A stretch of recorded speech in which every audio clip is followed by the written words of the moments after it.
Hi friends, Sankranti సంబరాలకి ధీటుగా మన కోసం డాకు మహారాజు వచ్చేసింది కదా. మీరందరూ ఆ మూవీ చూడటానికి ప్లాన్ చేసుకునే ఉంటారు. సరే, ఇకపోతే బురుబావి సిరీస్లోని 3వ ఎపిసోడ్లోకి వెళ్దామా. అక్కడ ఉన్న వారంతా భయంతో ముందుకు అడుగు వేయగానే నవమదన నవమదన మరువకు మురిసిన బాట అంటూ వస్తున్న ఆ సౌండ్ కాస్త ఆగిపోయింది. అందరూ అక్కడే ఆగిపోయి, అరే సౌండ్ ఆగిపోయింది, ఇప్పుడు ఎలా కనుక్కోవటం, అది ఎక్కడి నుండి వచ్చింది అని ఒకరిలో ఒకరు అనుకుంటూ ఉన్నారు. అప్పుడే మదన్, సార్ అది నా ఫోన్లో నుండి వచ్చిన రింగ్ టోన్ సార్, నేను హడావుడిలో పరిగెత్తడం వల్ల ఇక్కడే ఎక్కడో ఆ ఫోన్ పడిపోయి ఉంటుంది, మీరు ఒకసారి రింగ్ చేసి చూడండి, మరలా వినపడుతుంది అని అన్నాడు. వాడి వైపు గుర్రుగా చూస్తూ, ఒక కానిస్టేబుల్ నెంబర్ చెప్పు అని అరిచాడు. ఎందుకు సార్ అలా కసురుకుంటారు, ఇందాకటి నుండి ఆ సౌండ్ ఎక్కడి నుండి వస్తుందని మీరు భయపడుతున్నారు కదా, అందుకని మీ భయం పోగొడతామని చెప్పాను. దీనిలో నేను చేసిన తప్పేముంది, మీరు అలా ఎందుకు నన్ను కసురుకోవటానికి అని అమాయకపు మొహం పెట్టి మదన్ అడిగాడు. మా బాబే, ఎంత అమాయకంగా మొహం పెట్టావు, ఈ మొక్క ఏదో ఆ పాట మొదలైనప్పుడే మాకు చెప్పుంటే మేము ఇంత కంగారు పడేవాళ్ళం కాదు కదా అని మరొక కానిస్టేబుల్ మదనుని అడిగాడు. నాకు తెలుసు సార్, మీరు ఇంత కంగారు పడతారని, నాకేం తెలుసు, మీరు పోలీసులు కదా, చాలా ధైర్యం మీకు ఉంటుంది అనుకున్నాను. తీరా నా పక్కన కానిస్టేబుల్ తన ప్యాంటు తడిపేసుకుంటే నాకు తెలిసింది.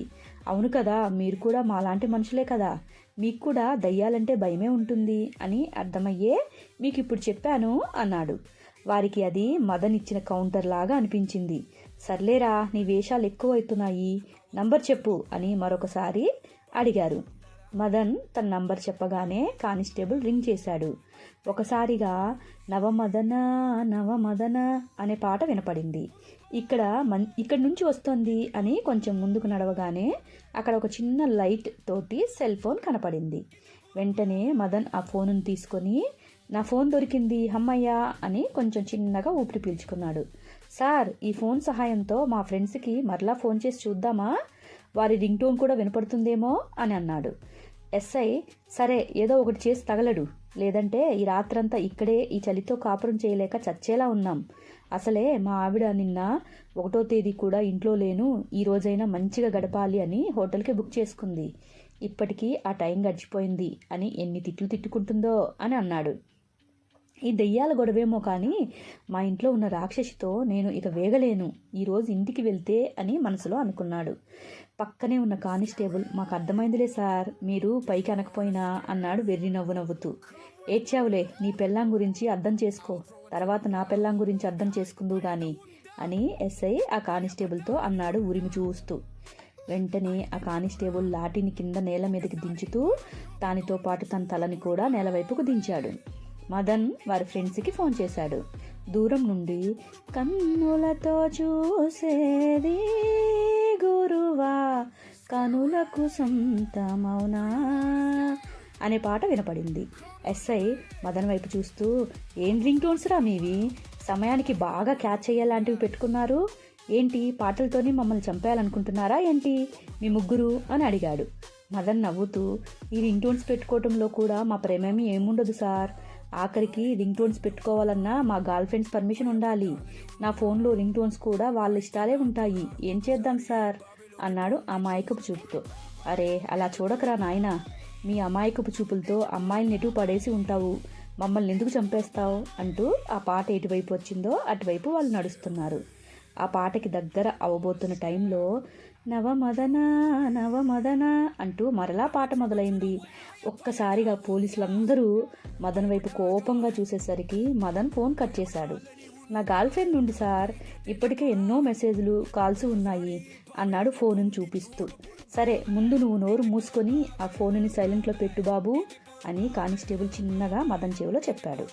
కన్నుల్లో కను పాపై నీవు నన్ను విడిపోలేవు, ఇక నన్ను విడిపోలేవు అంటూ మరోవైపు నుండి ఆ పాట చాలా పెద్దగా వినపడుతుంది అందరికీ.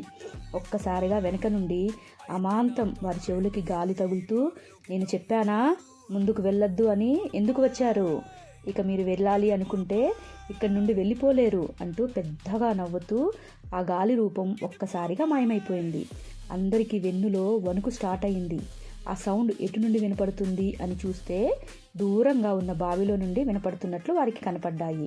అప్పుడే వారు ఒకరికొకరు చేతులు పట్టుకొని, రేయ్, ఎవరూ ఇక్కడి నుండి తప్పిపోవద్దు. ఆ మదనగాడు చెప్పిన లెక్క ప్రకారం ఇక్కడ మనం ముందుకు వెళితే తప్పిపోతాం, మరలా వెనక్కి రాలేకపోతాం. సో అందరూ ఒక చెయ్యి ఒకరు పట్టుకోండి అని ఎస్ఐ ఇన్స్ట్రక్షన్స్ ఇచ్చాడు. అందరూ ఇక టార్చ్ లైట్లతో అవసరం లేదు అనుకొని వారి నడుముకున్న బెల్ట్కి ట్యాగ్ చేసుకున్నారు.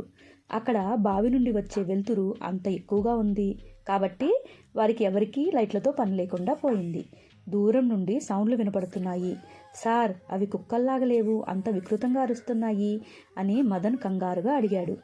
ఆ ఊరి కానిస్టేబుల్, అవి కుక్కలు కాదు, ఈ అడవిలో తిరిగే నక్కలు. నీ వాసన గనక పసిగట్టాయి అంటే ఇక్కడే ఒక్క చుక్క రక్తం కూడా మిగలకుండా నిన్ను తినిపడేస్తాయి. కొంచెం నువ్వు నోరు మూసుకొని మమ్మల్ని ఫాలో అవ్వు అని చెప్పాడు భయంతోటి. నక్కలు అన్న మాటలు వినగానే ఒకసారిగా అందరికీ ఇంకా భయం రెట్టింపు అయ్యింది.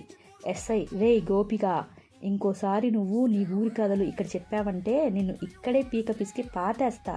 చెత్త నా కొడక, అసలు ఈ కేసు తీసుకోవద్దు అని నేను చెప్తూనే ఉన్నా.